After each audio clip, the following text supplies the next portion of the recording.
السلام علیکم، welcome to PoliTalk by Agha Zubair Khan. Pakistan میں جنرل الیکشنز کے تقریباً 2 ہفتے بعد وفاقی اور صوبائی حکومتوں کے بنانے کا وقت شروع ہو جاتا ہے، اور اس حوالے سے تمام سوالات کے لیے پر بات کرنے کے لیے آج ہمارے ساتھ موجود ہیں سینئر جرنلسٹ عمران یعقوب خان صاحب۔ Welcome to the show sir. Thank you جناب، آپ کا شکریہ۔ کیسے ہیں آپ سر؟ اللہ کا شکر۔ سر سب سے پہلے تو یہ بتائیے گا کہ پنجاب میں سنی اتحاد کونسل کی خصوصی نشستوں کے بغیر ہی حلف برداری کا اجلاس بلا لیا گیا ہے، بلکہ مکمل ہو گیا ہے، آپ اس کو کیسے دیکھتے ہیں؟ دیکھیں، گزارش یہ ہے کہ سنی اتحاد کونسل جو ہے اس کی یہ فیصلہ تو سپیکر نے اور الیکشن کمیشن نے کرنا ہے کہ کس طرح سے سارے معاملے کو پروسیجر کو دیکھنا ہے اور کیا کرنا ہے۔ اب انہوں نے سنی اتحاد کونسل میں شمولیت تو اس لیے کی کہ ان کو ریزرو سیٹیں مل جائیں، لیکن پی ٹی آئی کا یہ کلیہ بھی کو فوری طور پہ کارگر ثابت نہیں ہوا۔ اب الیکشن کمیشن اس حوالے سے کیا فیصلہ کرتا ہے، یا اس کے لیے بھی انہیں عدالتوں میں جانا پڑتا ہے؟ مجھے ایسا لگتا ہے کہ شاید اس کے لیے بھی انہیں عدالتوں میں ہی جانا پڑے، اور انہیں سیٹیں مل تو جائیں گی لیکن ابھی اتنی جلدی ملتی شاید نظر نہیں آتی۔ لیکن یہ اجلاس ہو گیا تو آپ اس کو کیسے دیکھتے ہیں؟ یہ زیادتی ہے یا نہیں، دیکھیں اجلاس تو ہونا ہی تھا۔ آپ کتنی دیر تک ایک جمہوری دیکھیں آئین اور قانون کے مطابق آپ نے اگر کرنا ہے تو آپ کو حلف برداری کے لیے اجلاس بلانا ہی پڑے گا، جی؟ اور جب نوٹیفیکیشن ہو جاتا ہے اس کے بعد آئین کہتا ہے کہ اتنے دنوں میں آپ اجلاس بلا لیں، اور اس کے بعد حلف ہو تو حلف کے بعد آپ نے اتنے دنوں میں حکومت بنانی ہے۔ اب یہاں پہ پنجاب کی اگر بات کریں تو پنجاب میں اکثریتی پارٹی مسلم لیگ نون ہے اس وقت، اور 186 جو ٹوٹل ریکوائرمنٹ ہوتی ہے کسی بھی حکومت کے لیے، تو اس سے ان کی کہیں زیادہ سیٹیں اپنی ہیں، لہٰذا انہیں بظاہر اس میں کوئی پرابلم نہیں ہے۔ اب اس وجہ سے صرف حکومت سازی کا عمل رک جائے کہ ایک جماعت جو ہے اس کی اپنی غلطیوں کی وجہ سے، دیکھیں کس نے ان سے کہا تھا کہ 9 مئی کے واقعات کریں؟ ٹھیک۔ کس نے ان سے کہا تھا کہ ریاست پاکستان سے بغاوت کریں؟ آج کی بات کریں تو آج جو قصہ سامنے آیا ہے کہ آئی ایم ایف کو لیٹر لکھا، اور بڑی ڈٹائی کے ساتھ پھر وہ کہتے ہیں کہ جی ہاں ہم نے لکھا ہے، ہم نے لیٹر میں لکھا ہے کہ آپ قرضہ نہ دیں، قرض دیں گے تو واپس کس سے لیں گے؟ بھئی آپ خود تو کہتے تھے کہ مجھے قرض نہ، اگر آئی ایم ایف کے پاس جانا پڑا تو میں خودکشی کر دوں گا، اور آپ بار بار آئی ایم ایف کے پاس گئے۔ اب آپ جو ہے کیا پھر اپنی دشمنی میں آپ ملک دشمنی پہ اتر آئے ہیں؟ سر پنجاب کی نامزد وزیر اعلیٰ مریم نواز صاحبہ نے گورننس کے حوالے سے بات کرتے ہوئے کہا کہ کرپشن میری ریڈ لائن ہے، جبکہ ان کی طرف سے یا ان کی فیملی میں کسی کی طرف سے بھی آج تک ایون فیلڈ اپارٹمنٹس کی منی ٹریل نہیں دی جا سکی۔ آپ اس کو کیسے دیکھتے ہیں؟ دیکھیں، میں تو ذاتی طور پہ بینگ اے فارورڈ پالیٹکس یہ سمجھتا ہوں کہ تمام سیاسی رہنماؤں کو، وہ مریم نواز ہوں، ان کا تعلق مسلم لیگ نون سے ہو، ان کا تعلق پی ٹی آئی سے ہو، وہ عمران خان صاحب ہوں، یا ایون تحریک استحکام پاکستان یا پاکستان استحکام پاکستان پارٹی کے علیم خان صاحب ہوں، کوئی بھی ہو، ان سب کو جو ہے اپنے اثاثہ جات نہ صرف بتانے چاہیے بلکہ منی ٹریل دینی چاہیے۔ آپ حکومت میں تو آ جاتے ہیں، آپ لوگوں کی قسمتوں کو فیصلے تو کرنا شروع کر دیتے ہیں، لیکن اگر آپ اپنے آپ کو پہلے کلیئر نہیں کرتے، یہ نہیں بتاتے کہ آپ کے یہ اثاثہ جات کہاں سے آئے، تو پھر آپ کیسے کرپشن کے خلاف کو کام کر سکتے ہیں؟ اسی لیے آئین اور قانون کے مطابق پھر میں یہی بات کروں گا، حالانکہ آئین اور قانون پہ یہاں عمل نہیں کیا جاتا، بالکل ہمارا المیہ یہ ہے، لیکن آئین اور قانون تو یہی کہتا ہے کہ الیکشن کمیشن جیسے ہی یہ امیدواروں کا کامیاب امیدواروں کا اعلان کرتا ہے یا کامیاب رکن اسمبلی کا اعلان کرتا ہے، تو پھر آپ کو اپنے گوشوارے جو ہیں وہ بھی ڈکلیئر کرنا ہوتے ہیں۔ اب مریم نواز صاحبہ کو ضرور اس پہ دینا چاہیے جواب، نہ صرف جواب دینا چاہیے بلکہ میں سمجھتا ہوں کہ بطور وزیر اعلیٰ پنجاب و منتخب ہوں تو پہلی تقریر میں ہی انہیں اسمبلی میں اس حوالے سے جو لوگوں کے تحفظات ہیں ان کو دور کرنا چاہیے۔ خان صاحب، مریم نواز صاحبہ نے ایک اور ہیلتھ کارڈ جو عمران خان کا منصوبہ تھا اس کو کنٹینیو کرنے کا اعلان کیا ہے، اور لیکن ماضی میں یہ دیکھا گیا کہ وہ ہیلتھ کارڈ کے اوپر بہت ساری تنقید کرتی رہیں، اور شہباز شریف صاحب جب وزیر اعظم تھے تو تب بھی ان کی ایک آڈیو لیک ہوئی جس میں وہ اس پر تنقید کر رہی تھی۔ تو کیا آپ نہیں سمجھتے کہ مریم نواز صاحبہ کو اگر یہ پروگرام اتنا متاثر کرتا تھا تو ان کو من و من اس کی تعریف کر کے یا اس کو خوشائند قرار دینا چاہیے تھا؟ آغا صاحب یہاں المیہ یہ ہے، جیسے میں نے پہلے ابھی بات کی بانی پی ٹی آئی کی، کہ انہوں نے آئی ایم ایف کو نہ صرف خط لکھا بلکہ وہ اقرار بھی کر رہے ہیں اور بڑی ڈٹائی کے ساتھ. اسی طرح سے یہاں پہ وہ کلچر نہیں ہے. دیکھیں جمہوریت جو ہے وہ کیا ہے. ہم نے تو یہ پڑھا اور یہ سنا تھا کہ جمہوریت جو ہے وہ عوام کی حکومت، عوام کے ذریعے سے عوام کے لیے. لیکن یہاں پہ کیا ایسا ہے؟ کیا یہاں پہ جمہوریت میں حکومت عوام کے ذریعے سے بنتی ہے؟ کیا جمہوریت میں حکومت عوام کے لیے بنتی ہے؟ یہاں تو آپ کو کوئی ایسی چیز نظر نہیں آتی. تو لہٰذا یہ بڑا المیہ ہے کہ ہمارے ہاں کوئی اگر اچھا کام کرتا ہے، کوئی بھی حکومت کوئی اچھا کام کرتی ہے، تو اس میں آپ یہ تو ضرور کہتے ہیں کہ اس میں خرابیاں ڈھونڈو، جی اس کو آپ بدنام کس طرح سے کرو، آپ اس کو کریٹیسائز کس طرح سے کرو. لیکن کسی میں اتنا ظرف نہیں ہوتا کہ اس کی تعریف بھی کرے. یہ رویے ہمیں بدلنا ہوں گے. جب تک ہم یہ رویے نہیں بدلیں گے تو جمہوریت پنپ نہیں سکتی.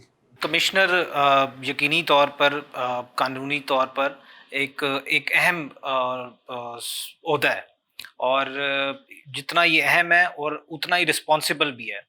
اور ایک ایسا شخص جو ایسے عہدوں پر فائز رہ چکا ہو، اس کی طرف سے الیکشن ریگنگ کے اوپر ایک کنفیشنل سٹیٹمنٹ آنا، پھر اس شخص کو انٹرم گورنمنٹ کی طرف سے پاگل یا سائیکو ڈکلیئر کرنے کی کوشش کی جانی، اور وہ شخص اس سٹیٹمنٹ کے بعد اس کا غائب ہو جانا، اور اچانک سے ٹھیک 3-4 دن بعد اس کا ایک ای سی پی میں بیان سٹیٹمنٹ آنا، جس میں اس نے کہا کہ مطلب ایسا کچھ ہوا ہی نہیں، اور سارا ملبہ پی ٹی آئی پہ ڈال دیا، اور یہ کہا کہ پی ٹی آئی کے پریشر کی وجہ سے یا پی ٹی آئی کے ایک لیڈر کے کہنے پر اس نے یہ بیان دیا. تو از دس اے جوک؟ مطلب سارا نظام اس پر اس کے بعد خاموش. آغا صاحب ابھی آپ نے اپنے سوال میں ایک ذکر کیا تھا کہ نگران حکومت کی طرف سے انہیں پاگل یا سائیکو قرار دیے جانے کی کوشش کریں. تو اگر اس سے آپ پورے ایکٹ کو دیکھیں تو اپنے دل پہ ہاتھ رکھ کے بھی مجھے یہ بتائیں کہ آپ کو واقعی نہیں لگتا کہ وہ پاگل ہے؟ سر بیرسٹر گور صاحب نے کہا کہ سٹیٹمنٹ تبدیل کرنے سے حقیقت تبدیل نہیں ہو سکتی. میری گزارش سنیں نا، میری گزارش یہ ہے کہ ایک جیسے آپ نے خود کلابے ملائے کہ کمشنر کتنا بڑا افسر ہو. کمشنر جو ہے ایک ڈویژن کا، اس کے نیچے 4-5-6 اضلاع ہوتے ہیں. ان سب کا وہ بلا شرکت غیر مالک ہوتا ہے. انتظامی طور پہ ان سب معاملات کو دیکھنا ہوتا ہے. اب آپ آ کے پبلکلی تمام میڈیا کے سامنے کنفیس کریں اور یہ کہیں کہ میں تو آج بھی خودکشی کرنے لگا تھا، میرا تو ضمیر میری بڑی ملامت کر رہا ہے کہ میں نے تو میرے ساتھ بڑا ظلم ہوا ہے، اور میں نے یہ ظلم کیا ہے کہ میں نے اپنے نیچے جو آروز تھے ان سے زبردستی جیتے ہوئے لوگوں کو ہروایا ہے اور 50-50 ہزار کی لیڈ دلوائی. جی جی. یہاں تک اگر آپ دیکھیں تو اس ایکٹ پہ ہر بندے نے کہا کہ یار یہ کمشنر کی واقعی شاید جو ہے نا نیت ٹھیک ہو گئی ہے، شاید ان کا ضمیر جاگ اٹھا ہے، شاید انہیں اللہ نے ہدایت دے دی ہے. اور پی ٹی آئی کے لوگوں نے تو اس پہ کمال کر دیا نا. سوشل میڈیا تو ان کی گیم ہے. سوشل میڈیا پہ انہوں نے اٹھا دیا اور انہوں نے کہا واہ واہ واہ انقلاب آ گیا، کمشنر نے یہ کر دیا ہے اور جو کمشنر انقلاب لے آئے. عامر میر صاحب جو نگران وزیر اطلاعات ہیں، انہوں نے جو پہلا ریئیکشن دیا اس میں نے کہا کہ یہ تو سائیکو ہے، یہ تو پاگل ہے، اور اتنے اہم عہدے بھی. اور میں نے تو سی ایم کو 3 مہینے پہلے کہا تھا کہ یہ شخص پاگل ہے. تو اب آپ دیکھ لیں آج یہ ثابت ہو گیا. چلے اس کی انکوائری ہونا تھی، ایک کمیٹی بن گئی، پھر الیکشن کمیشن نے انہیں بلا لیا. آج جو ان کا ریئیکشن آیا ہے، جو انہوں نے بالکل اپنا 180 ڈگری تبدیل کر کے کہا ہے، مجھے آپ یہ بتائیں کوئی ذی شعور آدمی، اتنے اہم عہدوں پہ فائز رہنے والا آدمی یہ کام کر سکتا ہے؟ لیکن کچھ لوگ یہ بھی کہہ رہے ہیں عمران خان صاحب نے کہا کہ ان کا سافٹ ویئر اپڈیٹ کر دیا گیا. اچھی بات ہے، ہم عمران خان صاحب کی بات مان لیتے ہیں. اگر ان کا سافٹ ویئر اپڈیٹ کر لیا گیا اور ان کا سافٹ ویئر اپڈیٹ ہو گیا اور انہوں نے سافٹ ویئر اپڈیٹ ہونے کے بعد اپنا بیان بالکل بدل لیا، تو مجھے یہ بتائیں کہ جن لوگوں نے ان کا سافٹ ویئر اپڈیٹ کرنے کے بعد ان سے یہ بیان دلوایا، مجھے تو ان کی عقل پہ بھی باتم کرنے کو دل چاہتا ہے. کوئی ان کی یہ بات ماننے کو تیار ہے؟ میرے خیال میں کمشنر کے اس دوسرے بیان کے بعد معاملہ مزید کانٹروورشل ہو گیا. انفارچونیٹلی پاکستان میں ہوتا ہی ایسے ہے. ہاں جی، معاملے کی جو کریڈیبلٹی ہے اس پہ 100 طرح کے سوال. اب آپ میرٹ پہ بھی کوئی انکوائری کر لیں نا تو اس کا رزلٹ 0/0 آئے. اس کی بنیادی وجہ یہ ہے کہ آپ نے اس معاملے کو اتنا گندا کر دیا. مجھے بتائیں کہ آپ اب کون سا کمیشن اور کون سی کمیٹی کمشنر کے پہلے بیان پہ یقین کرے گی یا دوسرے پہ؟ ایسا ہی ہے. تو یہ میرے بھائی سب سے بڑا جو ہمارے ہاں المیہ ہے کہ یہاں پہ فیصلے چیزیں جو ہے نا بغیر سوچے سمجھے جذبات کے اس پہ ہو رہی ہیں. اس وقت عقل اور دانش اور انصاف، وہ کہتے ہیں نا کہ جس معاشرے سے انصاف ختم ہو جائے وہ معاشرہ باقی نہیں رہتا. ہمارے یہاں پہ اب جو انصاف کے ساتھ ہو رہا ہے، وہ انصاف ہو یا تحریک انصاف ہو، دونوں کے ساتھ جو ہو رہا ہے نا وہ سب کے سامنے ہے، اور اس کے نتائج کم از کم بینگ اے جرنلسٹ میں کو بہت اچھے نہیں دیکھتا. ٹھیک سر، کچھ سیاسی مبصرین کا یہ بھی کہنا ہے کہ تحریک انصاف نے حکومت سازی کا موقع خود گوایا. اگر وہ حکومت بنانا چاہتے تھے تو وہ پیپلز پارٹی کے ساتھ بات کرتے اور ان کے ساتھ مل کر حکومت بناتے. تو آپ کو کیا لگتا ہے اگر پیپلز پارٹی کے ساتھ مل کر یا ان کے ووٹ کے سہارے سے تحریک انصاف گورنمنٹ بناتی تو اس گورنمنٹ کا کیا فیوچر ہوتا؟ اس گورنمنٹ کا وہی فیوچر ہوتا ہے جو مسلم لیگ نون اور پیپلز پارٹی مل کے حکومت بنا رہے ہیں، تو ان کا فیوچر ہوگا. ٹھیک. پاکستان کی بات چھوڑ دیں، پوری دنیا میں جمہوریت جو ہے، مدر آف ڈیموکریسی کس کو کہا جاتا ہے؟ سر برطانیہ برطانیہ. بالکل. برطانیہ میں اگر لیبر اور کنزرویٹو مل کے حکومت بنا سکتے ہیں تو پھر یہاں پہ پی ٹی آئی اور پیپلز پارٹی یا پی ٹی آئی اور مسلم لیگ کیوں نہیں بنا سکتے؟ لیکن سر حالانکہ ان دونوں کا بھی 1 ڈگری کا اختلاف ہے. دیکھیں جمہوریت کیا ہے؟ جمہوریت اس چیز کا نام ہے کہ آپ ایک ڈیموکریٹک سسٹم میں الیکشن اگر ہوتے ہیں تو 5 سال کے لیے، دیکھیں 32 ارب روپے یا 34 ارب روپے یا جتنے بھی لگے پیسے، آپ اور میں اس ملک کے شہری ہونے کے ناطے 32 روپے بھی ضائع کرنے کے متحمل نہیں ہو سکتے. جو معاشی صورتحال ہے، ابھی آپ اس آفس کے نیچے چلے جائیں گیٹ پہ تو سامنے لنگر خانہ ہے، وہاں پہ دیکھیں 8,000 بندہ روز یہاں پہ کھانا کھا رہا ہے اس لنگر خانے پہ. مجھے یہ بتائیں 8,000 بندہ یہاں انڈسٹریل ایریا میں لاہور جیسے شہر میں صرف ایک جگہ سے مفت روٹی کے لیے بیچارہ آتا ہے، لائنوں میں لگ کے کھانا کھاتا ہے. وہاں پہ آپ 32-34 ارب روپے صرف اس لیے ضائع کر دیں کہ آپ نے اپنی من مانیاں کرنی ہیں. بھئی 5 سال کے لیے حکومت لوگوں نے منتخب کی ہے، عوام نے مینڈیٹ دیا ہے. پہلی بات تو یہ ہے کہ عوام نے جس کو مینڈیٹ دیا ہے آپ اس کو حکومت کرنے دیں، وہ کامیاب ہو وہ ناکام ہو، جو رزلٹ آئے اس کے بعد لوگ خود فیصلہ کریں. لیکن سر انفارچونیٹلی آپ نے مدر آف ڈیموکریسی کی بات کی. پاکستان میں جس طرح کی 2 نمبر جمہوریت ہم نے ہمیشہ سے دیکھی ہے، اگر یہ حکومت بن بھی جاتی تو جیسے بھی آپ نے کہا کہ جو ان کا مستقبل ہوگا وہ تو حکومت ہوتی پیپلز پارٹی کی رحم و کرم پر یا ان کے ووٹس پر. تو جب بھی اسٹیبلشمنٹ یا پیپلز پارٹی جاتی تو ان کو نکال کر ایوانوں سے باہر پھینک دیتی. اچھا یہ ہم نیگیٹو ہی کیوں سوچتے ہیں؟ آپ یہ کیوں نہیں سوچتے کہ کیونکہ پیپلز سر ہماری ہسٹری ایسی ہے نا، ایسی بات نہیں. آج تک مطلب آغا 80 صاحب، سالوں میں آغا ہوا صاحب، یہی دیکھا آغا ہم نے. صاحب میں معافی کے ساتھ مجھے یہ بتائیں کہ یہ ہم کیوں سوچتے ہیں کہ پیپلز پارٹی ایسا ہی کرتے؟ یہ بھی تو ہو سکتا ہے کہ پیپلز پارٹی یہ دیکھتی کہ سندھ میں تو ہماری حکومت ہے، تو ہم مرکز میں بھی اگر ہیں اور اگر ہم نے واقعی جو بلاول بھٹو زرداری کا اس وقت مشن ہے کہ وہ سندھ سے نکل کے دوسرے صوبوں میں بھی اپنی جگہ بنانا چاہتے ہیں، تو یہ بھی تو ممکن تھا نا کہ پیپلز پارٹی یہ سوچتی کہ یار ہمیں اگر موقع ملا ہے، اور خاص طور پہ پنجاب میں مسلم لیگ نون کو ہم صرف ایک ہی صورت میں ٹکر دے سکتے ہیں کہ وہاں پہ ہم مسلم لیگ نون کا ووٹ بینک ڈسٹرب کریں. اور وہ کس طرح سے ہو سکتا ہے؟ وہ پرفارمنس سے ہو سکتا ہے. وہ یہ سوچتے اور پی ٹی آئی کے ساتھ مل کے اچھی پرفارمنس دے دیتے اور اس کا رزلٹ بہتر ہو جاتا. لیکن سر معذرت کے ساتھ جو پاکستان کی تاریخ ہے جس میں 6 سال میں 6 وزیر اعظم جس ملک میں آئے ہوں، اس میں اور کیا سوچا جا سکتا ہے؟ آغا صاحب آپ کی بات یہ ٹھیک ہے، لیکن میں ذاتی طور پہ سمجھتا ہوں، آپ اس کو آپٹمزم کہیں یا جو بھی کہیں، کہ پاکستان میں حالات اتنے خراب ہو گئے ہیں نا کہ مزید خراب ہو نہیں سکتے، مزید گند پڑ نہیں سکتا. اب چیزیں بہتری کی طرف ہی جائیں گی. اگر بہتری کی طرف نہیں جائیں گی تو خدا نہ خواستہ پھر یہ ملک قائم رہنے کے بھی بڑے سوال اٹھ جائیں گے. اس سے زیادہ گند ہو نہیں سکتا. آپ جیسے جو نوجوان ہیں، جو ہماری اگلی نسل ہے، دیکھیں وہ آج بڑے اسٹریٹ فارورڈ ہیں. وہ کسی بات کو سننے کے لیے، سمجھنے کے لیے یا مسلحت کو برداشت کرنے کے لیے تیار نہیں ہے. اب سوشل میڈیا نے آپ اس سے 1001 اختلاف کریں، آپ اس کو ڈیجیٹل میڈیا کہیں، سوشل میڈیا کہیں، لیکن اس نے چیزوں کو، وہ پنجابی کہتے ہیں، اڑا کے رکھ دیا۔ اب لوگ واقعہ ہونے کے چند سیکنڈ کے بعد کروڑوں لوگوں تک وہ بات پہنچی ہوتی ہے۔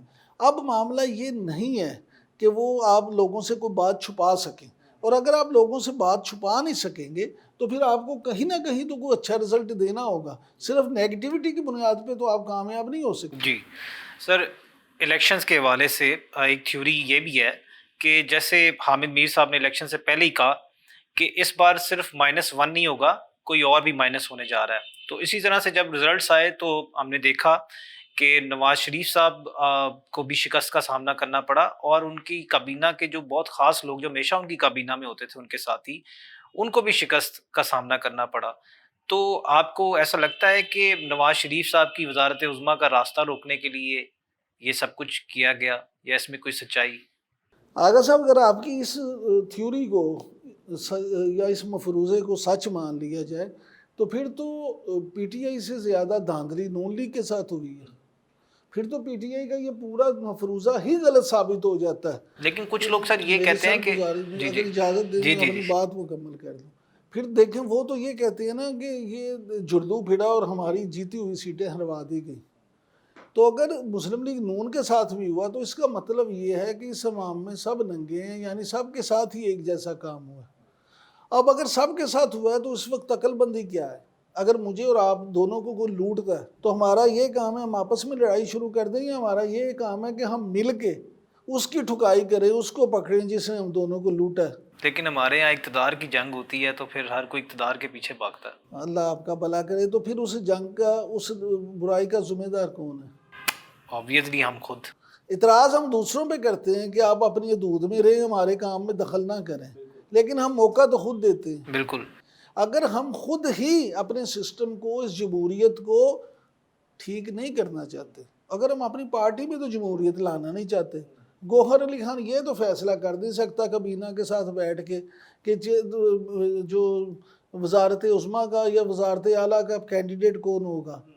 پوری مسلم لیگ نون بیٹھ کے یہ فیصلہ نہیں کر سکتی کہ وزیر اعلیٰ پنجاب کون ہوگا۔ جی پوری پیپلز پارٹی مل کے یہ فیصلہ نہیں کر سکتی کہ وزیر اعلیٰ سندھ کون ہوگا۔ پوری جمعیت علماء اسلام یہ مل کے فیصلہ نہیں کر سکتی کہ ان کا وزارت کا کینڈیڈیٹ کون ہوگا۔ جب جماعتوں میں اتنی بھی جمہوریت نہیں ہے تو میرے بھائی پھر آپ کس جمہوریت کی بات کرتے ہیں؟ پھر ہم کیوں کسی پہ اعتراض کرتے ہیں؟ پھر تو آپ خود یہ جو پھر آپ جن کو کہتے ہیں کہ وہ گھس بیٹھی ہیں یا آپ کے صفوں میں وہ ہلچل مچاتے ہیں، اپنی مرضیاں کرتے ہیں، تو موقع تو آپ خود دیتے ہیں۔ پھر تو وہ حق بجانب ہیں یہ کرنے میں کہ آپ اپنے اپنے جوتوں میں دال بانٹتے جائیں اور ان کو موقع دیتے جائیں۔ پھر آپ کے ساتھ یہی ہوگا، ہر الیکشن میں دھاندلی ہوگی، آپ کو بھی روکا جائے گا، مجھے بھی روکا جائے گا، سب کو روکا جائے گا، اور پھر اپنی مرضی سے ایک ڈیوائیڈ مینڈیٹ بنا کے، تو وہ ڈیوائیڈ اینڈ رول والی بات ہے، اس پہ وہ پھر اپنی مرضی کریں گے۔ سر، کچھ لوگ یہ بھی کہتے ہیں، یہاں تک کہہ رہے ہیں کہ شہباز شریف صاحب کو اس ساری چیز کا علم تھا جو کچھ ہونے والا تھا، اور کیونکہ اسٹیبلشمنٹ چاہتی تھی کہ شہباز شریف صاحب وزارت عظمیٰ پہ آئیں تو یہ سب کچھ ہوا۔ کیا ایسی کوئی اس میں کوئی سچائی ہے نظر آتی؟ دیکھیں، شہباز شریف نے اگر صرف شوق میں وزیر اعظم بننا ہوتا نا تو انہیں ماضی میں بہت دفعہ یہ آفر ہو چکی تھی، وہ پھر مشرف دور میں بن جاتے، وہ پھر بعد میں بھی بن جاتے، جب جنرل باجوہ نے کہا تھا اس وقت ہی وہ بن جاتے۔ تو اگر اس وقت انہوں نے اپنے بھائی کے خلاف کسی بغاوت میں حصہ نہیں لیا، اپنے بھائی کے خلاف کوئی فیصلہ نہیں کیا، تو اب کیوں کریں گے؟ ماضی جس طرح آپ کہتے ہیں، ہمیشہ آپ ابھی اس انٹرویو میں 3-4 دفعہ ماضی کی مثال دے چکی ہیں، تو اس معاملے میں بھی اگر آپ ماضی کی مثال دیں گے تو شہباز شریف کو تو آپ کو کلیئرنس دینا ہوگی کہ وہ اس طرح کے کام نہیں کر سکتے۔ باقی ایک بات آپ کو میں بتا دوں کہ سیاست کے سینے میں دل نہیں ہوتا، کچھ بھی ہو سکتا ہے۔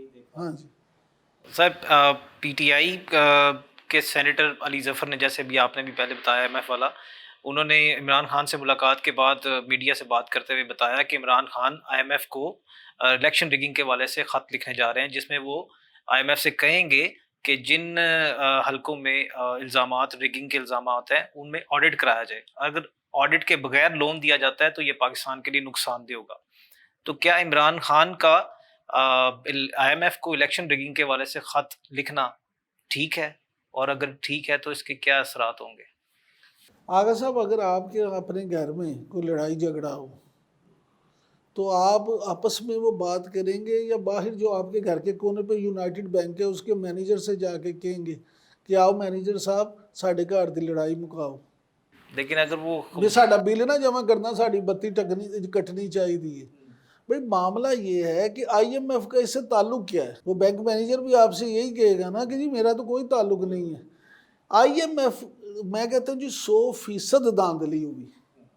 عمران خان صاحب جو کہتے ہیں وہ کم کہتے ہیں، انہیں اس سے بھی زیادہ سیٹوں پہ ہروایا گیا، لیکن کیا آئی ایم ایف کا اس سارے پروسیس سے، اس سارے پروسیجر سے، اس سارے عمل سے کوئی دور دور کا تعلق ہے؟ آئی ایم ایف پوری دنیا میں آج تک جب سے بنی ہے اس کا یہ مینڈیٹ ہے کہ پوری دنیا میں کسی پہ بھی یہ مطالبہ ہی کر سکے کہ آپ دھاندلی کی تحقیقات کریں۔ بھئی آئی ایم ایف ایک مالیاتی ادارہ ہے، مانیٹری ادارہ ہے، اس نے آپ کو صرف یہ بتانا ہے کہ آپ یہ پیسے اگر ہم سے قرض لے رہے ہیں تو آپ اصلاحات کریں اور اس کے بدلے ہمارے پیسے واپس کر دیں۔ آپ یقین کریں، ہم پوری قوم کو پہلے یہ بیوقوف بناتے رہے ہیں کہ آئی ایم ایف کے کہنے پہ بجلی مہنگی ہو رہی ہے، گیس مہنگی ہو رہی ہے۔ بھائی انہوں نے تو کبھی نہیں کہا، وہ تو کہتے ہیں اپنی ٹیکس کلیکشن بہتر کریں۔ آپ اس کا آسان حل یہ سوچتے ہیں اچھا پٹرول پہ لیوی ٹیکس بڑھا دو، بجلی مہنگی کر دو، ڈائریکٹ ٹیکس، سوئی گیس مہنگی کر دو تاکہ پیسے آ جائیں، اور آپ آئی ایم ایف کو کس دیں؟ آئی ایم ایف کو اس سے کوئی سروکار نہیں ہے۔ آئی ایم ایف کہتی ہے آپ بھلے پیٹرول مفت دیں لوگوں کو، بجلی مفت کر دیں، ہمیں اس پہ اعتراض نہیں ہے۔ تو سر یہ جو پہلے کہا جاتا رہا کہ آئی ایم ایف نے یہ شرائط رکھی ہیں کہ اس سیکٹر میں سے اس طرح پیسے نکالے جائیں، اس سیکٹر میں وہ خود مانیٹر کریں گے، یہ سب غلط تھا؟ وہ یہ کہتے ہیں، آپ ایک بات کو سمجھے ٹیکنیکل، آئی ایم ایف آپ سے یہ کہتی ہے کہ آپ اصلاحات کریں۔ آپ اگر دیکھیں، میں آپ سے کہتا ہوں کہ جی مجھے 1000 روپے ادھار دے دیں اور میں نے خرچہ اپنا کیا ہوا 10,000، تو آپ مجھے پیسے دیتے وقت یہ نہیں کہیں گے کہ بھائی جان میں نے واپس کیوں کروں؟ جی obviously۔ اگر میں آپ سے کہوں کہ آپ مجھے اس شرط پہ پیسے دے دیں کہ ساتھ ایک اصلاحات کا پروگرام بھی بنا دیں، مجھے یہ بھی آپ ہی کر کے دیں کہ میں واپس کیسے کروں، تو پھر آپ مجھے یہ کہیں گے نا کہ اچھا یار یہ ایسے تم واپس کر سکتے ہو کہ 1000 روپے لے جاؤ، 500 خرچ لو، 500 اپنے کام میں لگا دو، اس طرح سے آمدنی لو اور اس سے میرے پیسے واپس کر دو۔ آئی ایم ایف آپ سے یہ کہتا ہے کہ آپ اصلاحات کریں، ٹیکس کلیکشن بہتر کریں، ٹیکس نیٹ ورک بڑھائیں، اور اس کے بعد سبسڈیز جو آپ دیتے ہیں ان کو کم کریں۔ آپ کا کیونکہ بس چلتا ہے صرف غریبوں پہ، آپ جو سیلری پرسن ہیں ان پہ ٹیکس بڑھا دیتے ہیں، ایگریکلچر پہ آپ ٹیکس نہیں لگاتے، انڈسٹریل لبرٹی کی جو دکانیں ہیں، جن دکانوں کی ایک ایک دکان کی ملکیت 80 90 کروڑ ہے، وہ سال کا ٹیکس آپ جا کے دیکھیں کتنا دیتے ہیں، 1,50,000 سال کا۔ جب آپ کا حال یہ ہوگا کہ آپ 2 کنال کے سٹوروں سے 6 منزلہ سٹوروں سے ٹیکس لیتے نہیں، اور میرے آپ سے آپ نے سارا ٹیکس لینا ہے، تو آئی ایم ایف کیا کہے گی؟ آئی ایم ایف تو پھر کہے گی کہ بھئی سانوں نہیں پتا، پیسے دیو۔ جی سر، کچھ لوگ کچھ تجزیہ کار یہ بھی کہہ رہے ہیں کہ عمران خان نے 2013 میں بھی ایسے ہی سول نافرمانی کا کہہ کر لوگوں کو اکسایا، اور اس کے بعد لوگوں کو ہنڈی کے ذریعے رقم بھیجنے کا کہہ کر ملک اور قوم کے مفاد کو نقصان پہنچایا، اور اس کے بعد اپریل 2022 میں بھی پی ٹی آئی گورنمنٹ نے آئی ایم ایف پروگرام کو ڈی ریل کرنے کی کوشش کی، جس سے پاکستان کو نقصان پہنچا، اور اب دوبارہ 2024 میں یہ خط لکھ کر ملک کے مفادات کو نقصان پہنچانے کی سازش کی جا رہی ہے۔ آپ اس کو کیسے دیکھتے ہیں؟ اس میں جھوٹ کیا ہے؟ جتنے آپ نے یہ باتیں کی اس میں کوئی ایک بتا دیں کہ یہ جھوٹ ہے، عمران خان صاحب نے یہ تو نہیں تھا کیا۔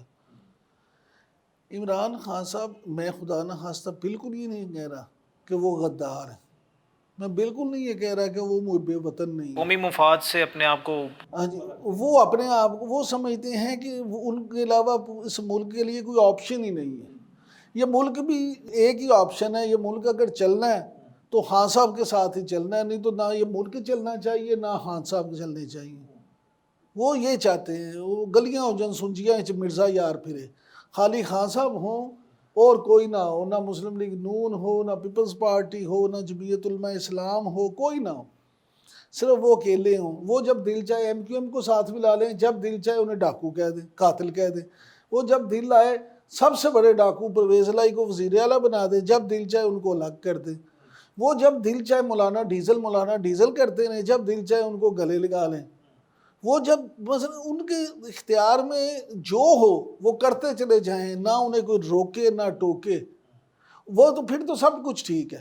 لیکن ایک المیہ یہ ہے کہ ان کے جو ماننے والے ہیں، ان کے جو چاہنے والے ہیں، میں جو باتیں کر رہا ہوں آپ جب یہ لگائیں گے تو اس پہ آپ دیکھیں گے کہ نیچے کمنٹس ماشاءاللہ کیسے آتے، یعنی عدم برداشت، پولرائزیشن اس سوسائٹی میں اتنی زیادہ ہو گئی ہے کہ ہم آزادی اظہار رائے کی بات تو کرتے ہیں جی لیکن کیا ہم برداشت بھی کرتے ہیں؟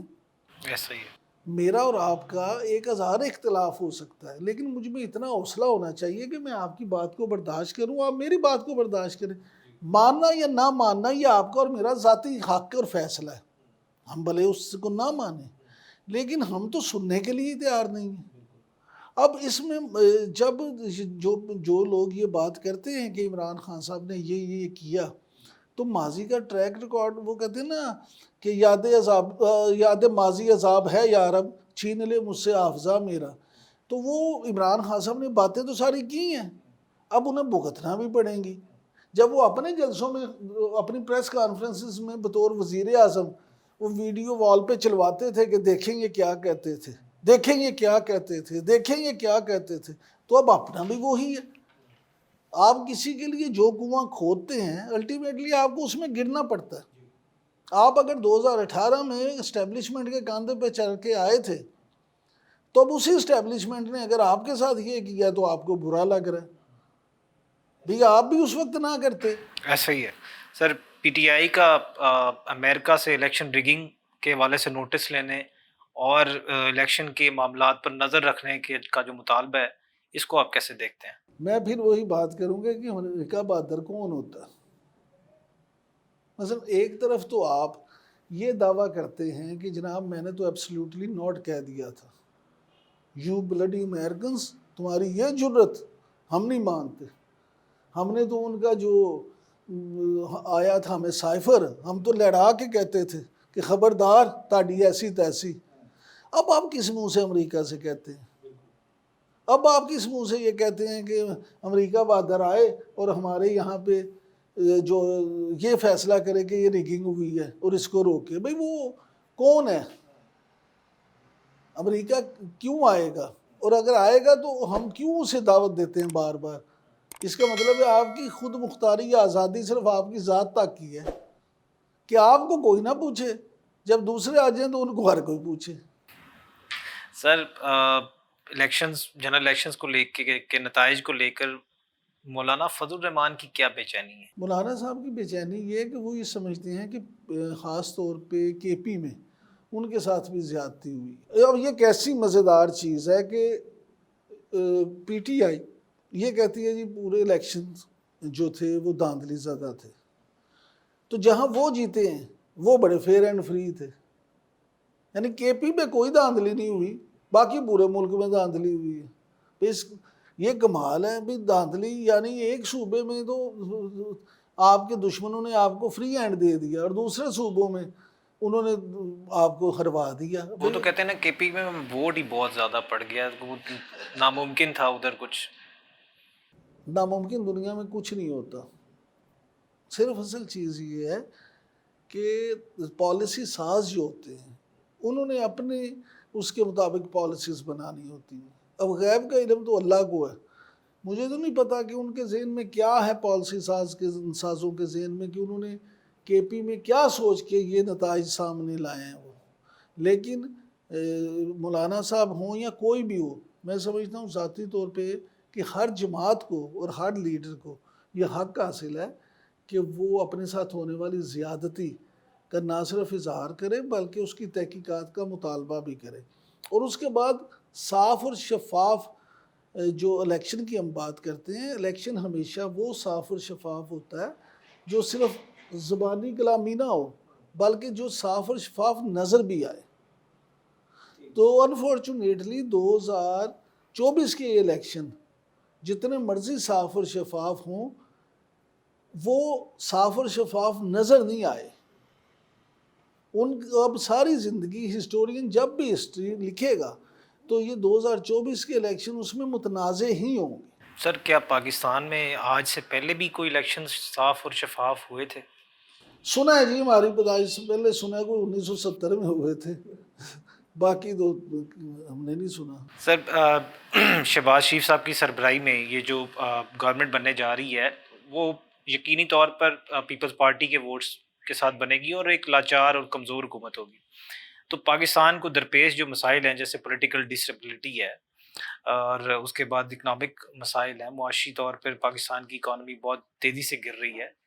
تو ان سارے مسائل کو اگر دیکھا جائے تو کیا یہ حکومت کچھ کر پائے گی ان مسائل کو حل کرنے کے لیے؟ دیکھیں یہی اب آج ایک جو ہے نا $1,000,000 کویسچن ہے کہ کیا یہ کر پائیں گے، اور اگر کر پائیں گے تو کیسے. اب یہ میں آپ سے عرض کروں، عمران خان صاحب کا تو چھکا لگا ہے. یہ جو PDM-2 حکومت ہے نا، یہ اصل میں عمران خان کا چھکا ہے. جی کیونکہ جن مشکل حالات میں یہ حکومت بننے جا رہی ہے، ہر بندہ یہ کہتا ہے کہ یہ کمپنی نہیں چلنی. اگر یہ کمپنی نہیں چلنی تو پھر کس کو فائدہ ہوگا؟ لہٰذا مسلم لیگ نون اور پیپلز پارٹی ان دونوں کی سروائیور ہی اب اس بات میں ہے کہ وہ کچھ کر کے دکھائیں.